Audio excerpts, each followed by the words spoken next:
that beautiful message by this magnificent choir. Ce message formidable par ce chœur.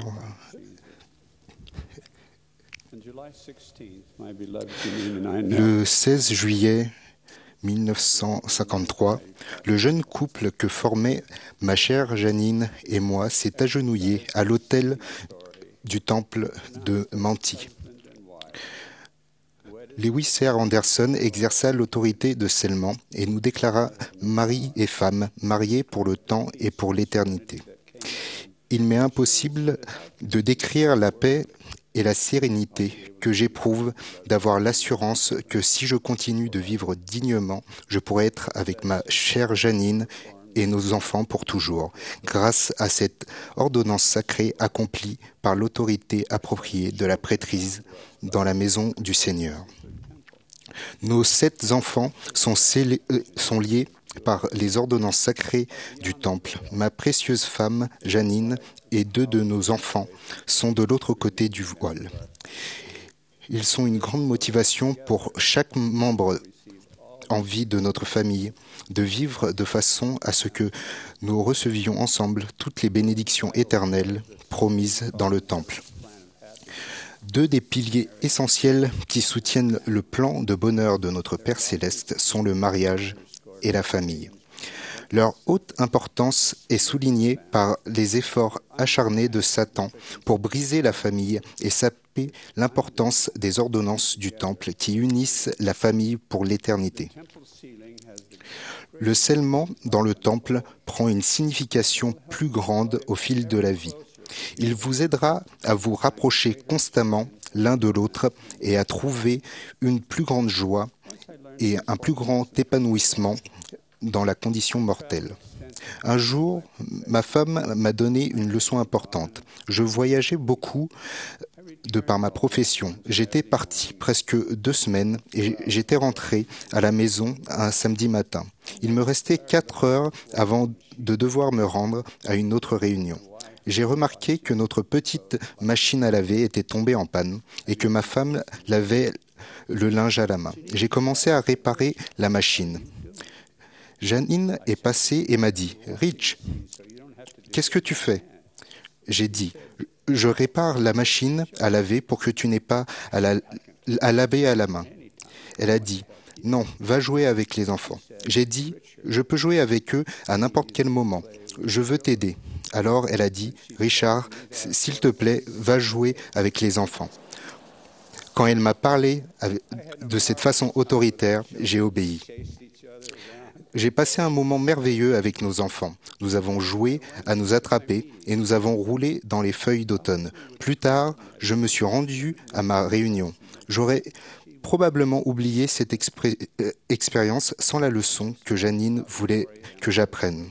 Le lendemain matin, vers 4 heures, j'ai été réveillé par 2 petits bras autour de mon cou, un baiser sur la joue, et ces mots murmurés à l'oreille que je n'oublierai jamais.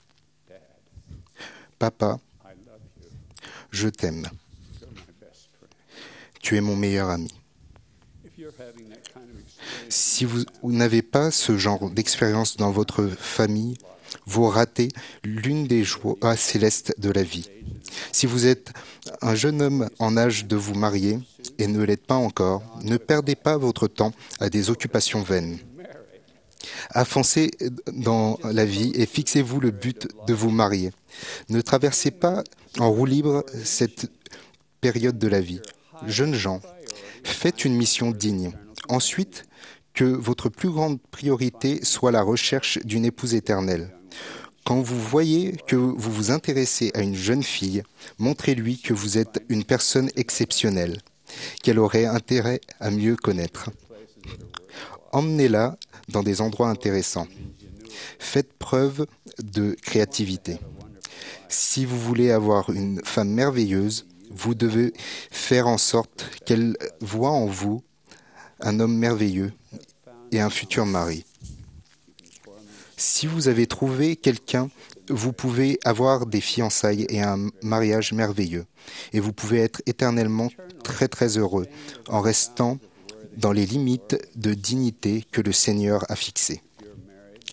Si vous êtes marié, êtes-vous fidèle à votre épouse mentalement, aussi bien que physiquement?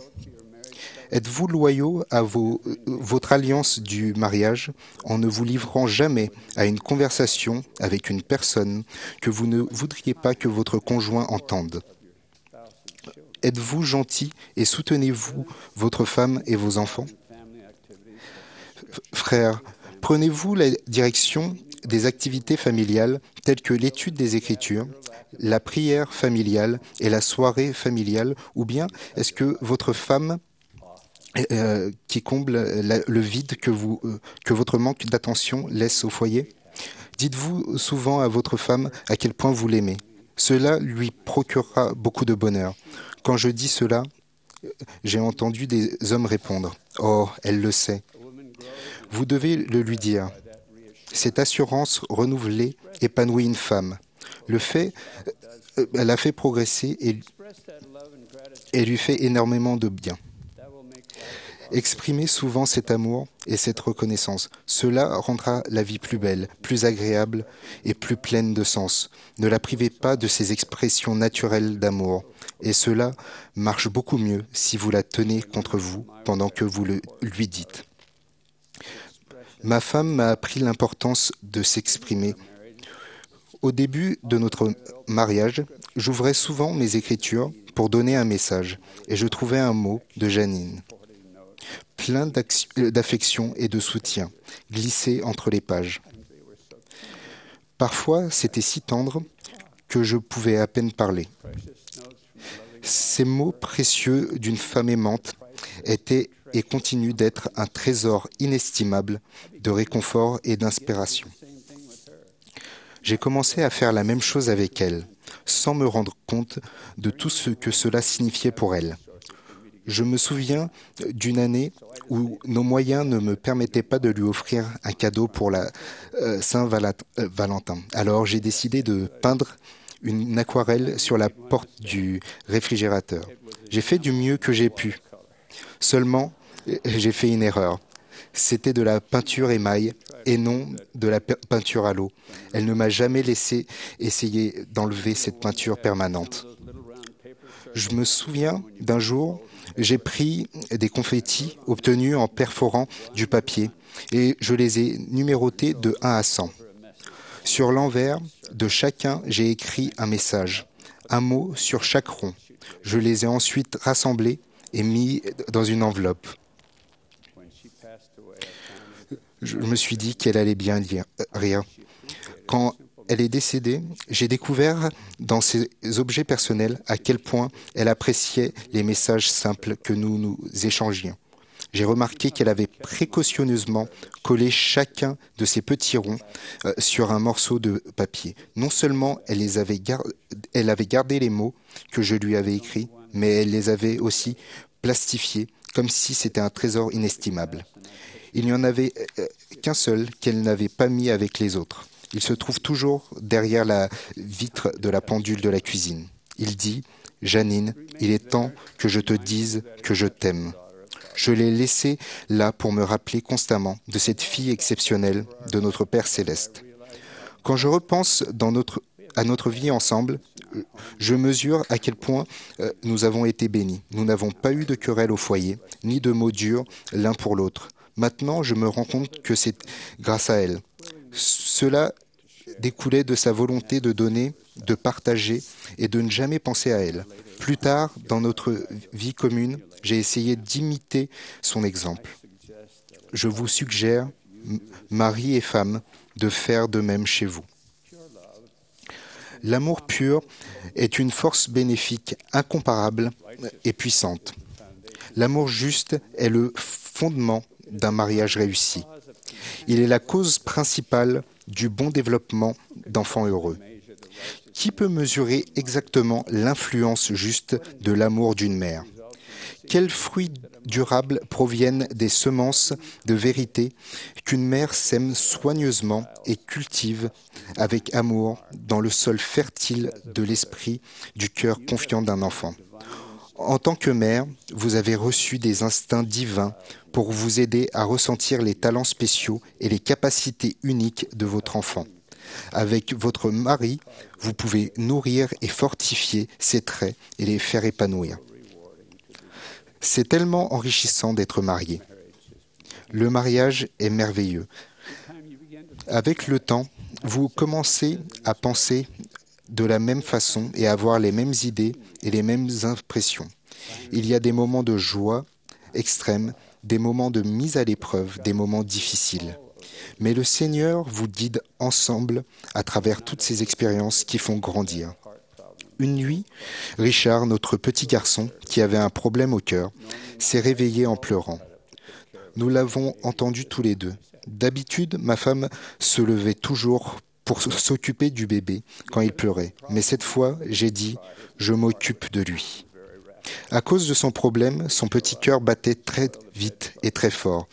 Quand il commençait à pleurer, il vomissait et salissait les draps. Cette nuit-là, je l'ai pris tout contre moi et j'ai essayé de calmer son cœur et de le faire cesser de pleurer pendant que je changeais ses vêtements et ses draps. Je l'ai tenu jusqu'à ce qu'il s'endorme. Je ne savais pas alors que quelques mois plus tard seulement, il allait décéder.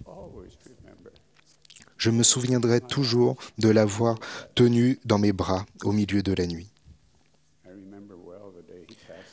Je me souviens bien du jour où il est décédé. Tandis que nous revenions de l'hôpital, Janine et moi, nous nous sommes arrêtés au bord de la route.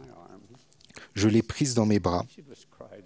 Nous avons pleuré, mais nous savions que nous le retrouverions de l'autre côté du voile, grâce aux alliances que nous avions faites dans le temple. Cela rendait sa perte un peu plus facile à accepter. La gentillesse de Janine m'a enseigné des leçons précieuses. Je manquais tellement de maturité et elle était si disciplinée et si spirituelle. Le mariage fournit le cadre idéal pour surmonter toute tendance à l'égoïsme ou à l'égocentrisme.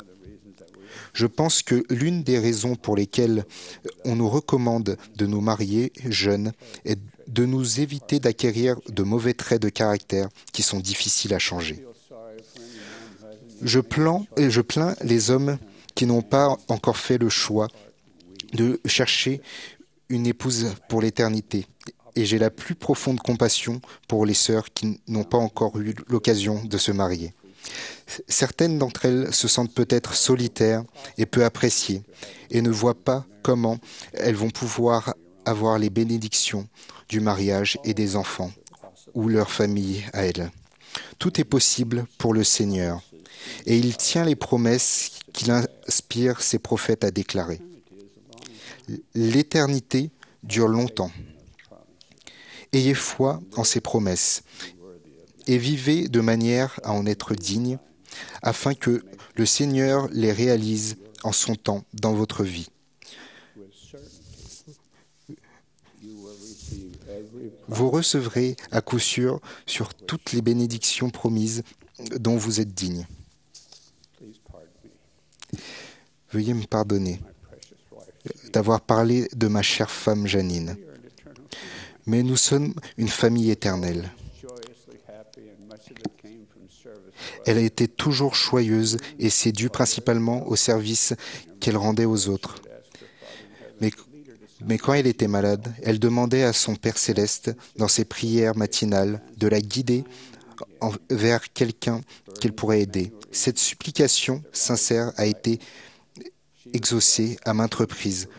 Beaucoup ont eu leur fardeau allégé, leur vie a été illuminée. Elle a constamment été bénie parce qu'elle était un instrument guidé par le Seigneur.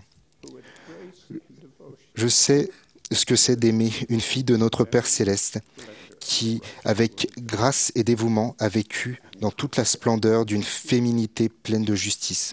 Je suis certain que lorsque, dans notre futur, je la reverrai de l'autre côté du voile, nous nous rendrons compte que nous sommes devenus encore plus profondément amoureux. Nous nous apprécierons l'un l'autre encore davantage après avoir passé ce temps séparés par le voile. Au nom de Jésus-Christ. Amen.